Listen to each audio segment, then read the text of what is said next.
कलयुग में भगवान कृष्ण इस भौतिक संसार में भगवान चैतन्य महाप्रभु के रूप में अवतरित होते हैं और उनके साथ बलराम भगवान नित्यानंद के रूप में प्रकट होते हैं।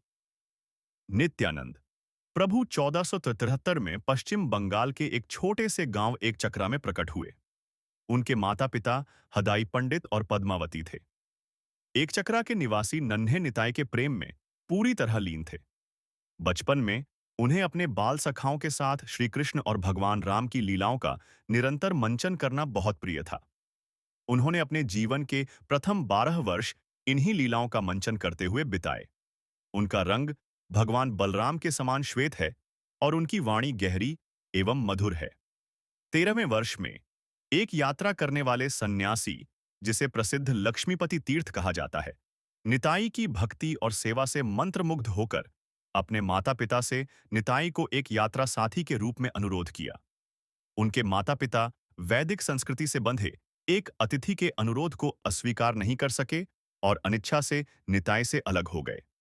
हालांकि निताई से अलग होने से तबाह उस हादाई पंडित ने जल्द ही अपना जीवन त्याग दिया। निताई ने लक्ष्मीपति तीर्थ के साथ लगभग 20 वर्षों तक यात्रा की, जिसके दौरान उन्होंने देश के सभी पवित्र स्थानों का भ्रमण किया।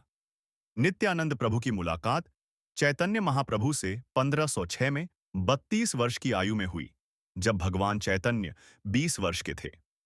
भगवान नित्यानंद ने आदि गुरु के रूप में गौड़ देश, बंगाल ओडिशा में संकीर्तन के युग धर्म के प्रसार में प्रमुख भूमिका निभाई। उनकी कृपा असीम थी और जो लोग उनके संपर्क में आते थे, वे उनके उपदेशों के अमृत का आनंद लेते थे और भगवा प्रेम से ओतप्रोत हो जाते थे। भगवान नित्यानंद की असीम कृपा के कारण जगाई और मधाई जैसी अत्यंत पतित आत्माएं, जो सभी प्रकार के पाप कर्मों में लिप्त थीं, भी मुक्त हुईं और महान वैष्णव बन गईं, जिन्होंने भगवान कृष्ण के पवित्र नामों का जाप करना शुरू कर दिया। उन्होंने कृष्ण प्रेम का मुफ्त वितरण करके अनेक मूर्खी और पतित आत्माओं का उद्धार किया।